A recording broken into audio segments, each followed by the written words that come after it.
Hello friends, this is Pinky. Welcome to logical thinking. I hope आप सब अच्छे होंगे, मस्त होंगे, तंदुरुस्त होंगे। आज का हमारा टॉपिक है मेंसुरेशन। मेंसुरेशन हम 2D करेंगे, 3D हम नेक्स्ट क्लास में करेंगे। अगर आपको मेंसुरेशन को समझना है, अगर मेंसुरेशन के क्वेश्चन करने हैं तो आपको मेंसुरेशन की जो शेप्स हैं और साथ में जो उनकी प्रॉपर्टी है वो बहुत अच्छे से क्लियर होनी चाहिए। अगर आपको शेप के साथ अगर प्रॉपर्टी बहुत अच्छे से क्लियर हो, उसके बाद जो एग्जामिनर है आपको कोई भी क्वेश्चन दे दे, आप बहुत इजी तरीके से निकाल लोगे। तो मैं अभी आपको यही सजेस्ट करूंगी, जो मेंसुरेशन है 2D और 3D दोनों के ही फॉर्मूले आपको बहुत अच्छे से याद हो, साथ में आपको शेप्स का पता हो और शेप में जो आपकी प्रॉपर्टी है उन सभी की नॉलेज हो। बिना टाइम वेस्ट करते हुए हम मेंसुरेशन का 2D जो है वो आज करते हैं।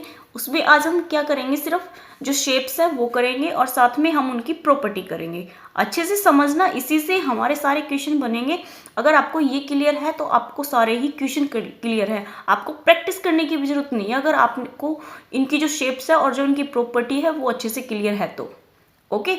हमारा फर्स्ट दे रखा हमें स्क्वायर। स्क्वायर में भी क्या है हमारा वर्ग।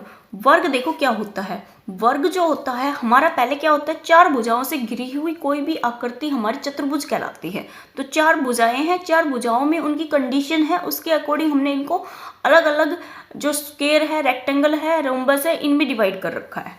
अब देखो जो स्क्वायर है ना, उसकी प्रॉपर्टी देखो, सभी भुजाएं समान हैं। जो आपकी साइड्स है वो ऑल आर इक्वल, जो साइड्स है वो आपकी सारी ही इक्वल है।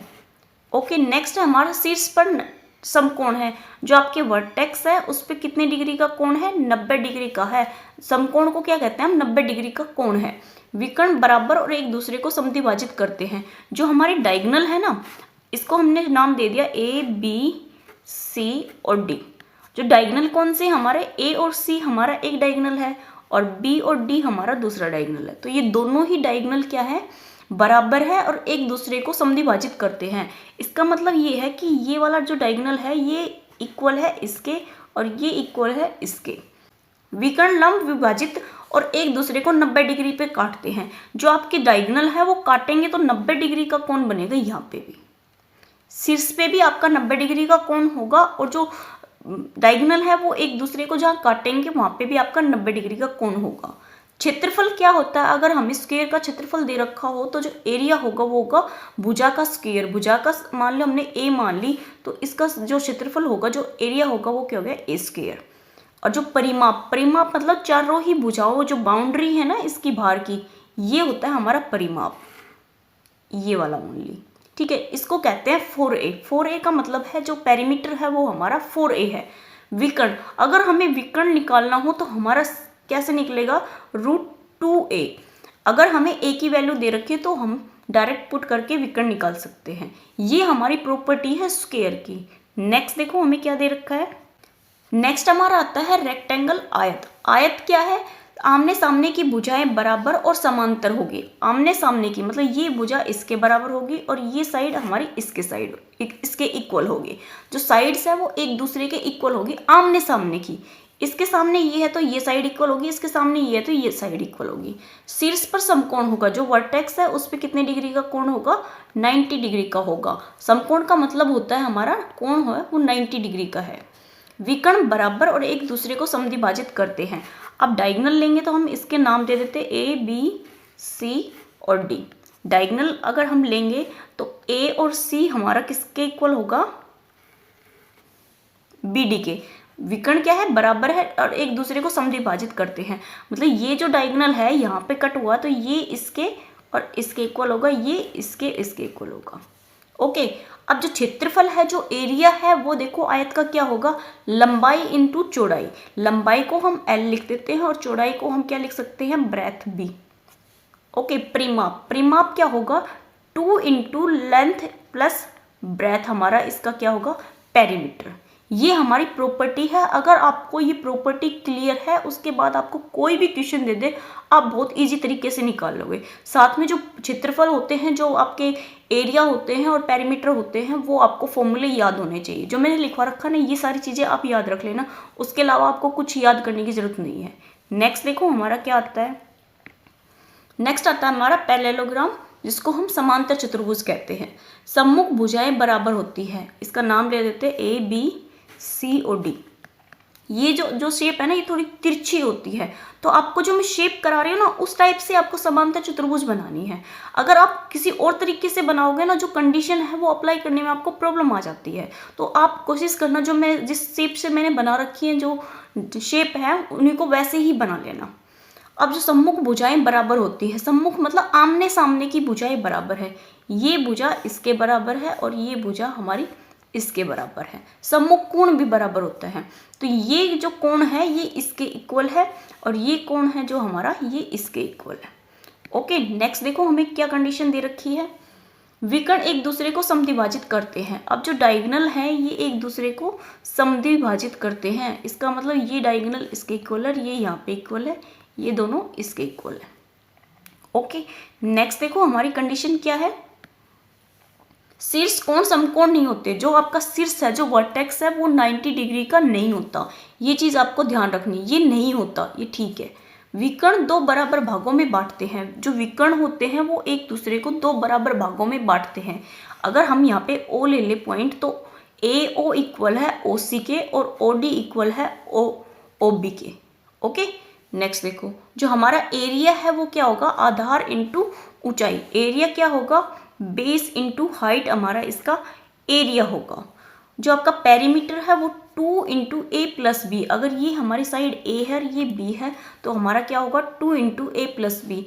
एक तरीके से जो पेरीमीटर है वो रेक्टेंगल और आपका पैरेललोग्राम है उनका दोनों का सेम है। दो क्रमागत कोणों का योग हमेशा 180 डिग्री होता है, ये चीज आपको ध्यान रखनी है। जो क्रमागत का मतलब है जो ए कोण, ए के साथ में ही कौन सा आएगा कोण आपका बी, तो ए और बी का जो योग है वो हमेशा 180 डिग्री होगा। और आपका बी और सी का भी 180 डिग्री होगा, सी और डी का भी 180 डिग्री होगा और ए और डी का भी 180 डिग्री होगा। ओके, नेक्स्ट देखो, नेक्स्ट हमारी आती है रोम्बस। रोम्बस को कहते हैं समचतुर्भुज। समचतुर्भुज की जो शेप है आपको ऐसे ही बनानी है, ये हमने ए मान लिया, ये बी, ये सी और ये डी। अब देखो इसकी जो प्रॉपर्टी है वो चारों भुजाएं बराबर होती हैं, जो आपकी ऑल साइड्स है वो इक्वल होती है किसकी, रोम्बस की, जैसे आपकी किसकी होती है, स्क्वायर की। सम्मुख कोण बराबर होते हैं, जो आमने सामने के कोण है ना ये कोण इसके बराबर है और ये कोण हमारा इसके बराबर है। विकर्ण एक दूसरे को 90 डिग्री पर समद्विभाजित करते हैं, जो आपके विकर्ण है ना जो डायगोनल है वो एक दूसरे को 90 डिग्री पर समद्विभाजित करते हैं। जो आपके कट करेंगे वो कितने पे करेंगे, 90 डिग्री एंगल पे करेंगे। विकर्ण बराबर नहीं होते, विकर्ण बराबर नहीं होते क्या क्या मतलब है, AC नॉट इक्वल टू हमारा BD होगा, ये चीज आपको ध्यान रखनी है। विकर्ण बराबर तो नहीं होंगे, लेकिन जब विकर्ण जब कट करेंगे वो तो 90 डिग्री पे कट करेंगे, ये इसकी प्रॉपर्टी है, ये चीज ध्यान रखना। इससे बहुत सारे क्वेश्चन आते हैं हमारे जो 90 डिग्री पे विकर्ण कट करते हैं ना, इस वाली पे। क्षेत्रफल क्या होगा इसका, 1/2 विकर्णों का गुणनफल। क्या बताया हमने, 1/2 डायगोनल 1 इंटू डायगोनल 2। विकर्ण को क्या बोलते हैं हम, डायगोनल बोलते हैं। तो ये हमारा एरिया होगा किसका, रोम्बस का, समचतुर्भुज का। परिमाप जो पेरीमीटर है वो 4a होगा।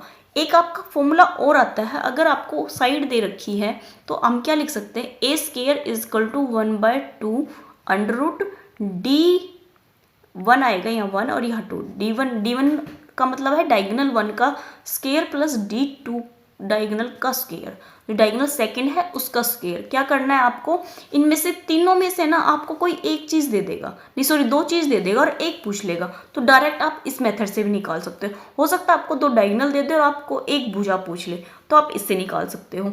अगर आपको एक डायगोनल और एक भुजा दे दे तो आप दूसरा डायगोनल निकाल सकते हो। ये प्रॉपर्टी आपको बहुत अच्छे से क्लियर होगी, तभी आप इस पे जो बेस क्वेश्चन है वो बहुत अच्छे तरीके से निकाल लो। 2D में आपका कुछ नहीं है, सिर्फ आपकी प्रॉपर्टीज है, जो शेप्स है वही है। वो जिसको अच्छे से क्लियर है वो आराम से कोई भी क्वेश्चन को आराम से कर लेगा। नेक्स्ट देखो हमारी कौन सी शेप आती है, नेक्स्ट आती है हमारा समलंब चतुर्भुज। अब देखो समलंब चतुर्भुज सम्मुख भुजाओं का एक युग्म समांतर होता है, इसको हम नाम दे देते हैं A B C और D, इसको E और ये F मान लिया। ओके, सम्मुख भुजाओं का एक युग्म समांतर होता है, जो हमारी आमने सामने की जो भुजा है वो समांतर होती है ओनली। जो एरिया है वो 1/2 हाइट इंटू क्या होता है, भुजा मान लो A इंटू B, ये हमारा इसका एरिया होता है। किसका है, ये हमारा समलंब चतुर्भुज का। 1/2 हाइट, हाइट आपकी ये होगी यहाँ पे, और जो भुजाएं होंगी वो कौन सी समांतर, ये ए है और ये हमारी बी है। तो इन दोनों भुजाओं का योग हमारा किसके इक्वल होगा, एरिया किसके इक्वल निकलेगा, एरिया के। ये आपको 5 शेप बताइए मैंने, पांचों ही शेप आपको बहुत अच्छे से क्लियर होनी चाहिए और आपको इसमें कुछ भी करने की जरूरत नहीं है। नेक्स्ट देखो, मैंने इसके कुछ पॉइंट लिख रखे हैं जो मोस्ट इंपॉर्टेंट है, डायरेक्ट आपको क्वेश्चन बन जाता है। हमारी कंडीशंस देखो क्या है, जो नोट्स है ना वो आपको बहुत अच्छे से ध्यान रखना है, ये बहुत ज़्यादा इंपॉर्टेंट है, डायरेक्ट आपका क्वेश्चन भी आ जाता है इन पे। आयत एक समांतर चतुर्भुज है। आयत क्या है, एक समांतर चतुर्भुज है, लेकिन प्रत्येक समांतर चतुर्भुज आयत नहीं होती। जो आयत है ना वो तो आपकी क्या है, समांतर चतुर्भुज है। आयत हमारा कैसे होता है, इस वाली शेप का होता है, और जो हमारा समांतर चतुर्भुज है वो किस शेप का होती है, इस टाइप की शेप की होती है। ओके, थोड़ी तिरछी होती है। तो जो आयत है ना वो तो सभी क्या है, समांतर चतुर्भुज है, ठीक है, लेकिन सभी जो समांतर चतुर्भुज है वो आयत नहीं है। ये चीज बता रही है फर्स्ट लाइन। नेक्स्ट देखो, किसी भी वृत्त के अंदर बना समांतर चतुर्भुज हमेशा आयत होगा। ये आपके डायरेक्ट क्वेश्चन पूछे जाते हैं, किसी भी एग्जाम में देख लेना आप। तो ये मैंने अलग से लिखे हैं, तो आप इनको अच्छे से समझ लो और इनको थोड़ा ध्यान रखना।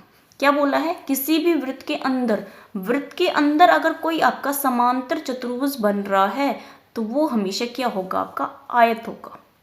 किसी भी वृत्त के बाहर बना समांतर चतुर्भुज हमेशा समचतुर्भुज होगा। दूसरी कंडीशन क्या है, अगर वृत्त के अंदर बन रहा है तो वो तो हमेशा क्या होगा, आपका आयत होगा, ठीक है। अगर किसी वृत्त के बाहर समांतर चतुर्भुज बन रहा है तो वो हमेशा समचतुर्भुज होगा। ये दोनों ही लाइन बहुत ज़्यादा कंफ्यूजन कर देगी अगर आपको अंदर और बाहर का क्लियर नहीं है तो, और इसी से हमारा एक क्वेश्चन चला जाता है। आपको ध्यान रखना है, अगर अंदर बन रहा है तो वो आयताकार, बाहर बन रहा है तो वो समचतुर्भुज है, और जो अंदर बन रही है वो क्या होनी चाहिए, हमारी समांतर चतुर्भुज होनी चाहिए। किसी भी चतुर्भुज की भुजाओं के मध्य बिंदुओं को मिलाया जाए तो हमेशा समांतर चतुर्भुज बनता है।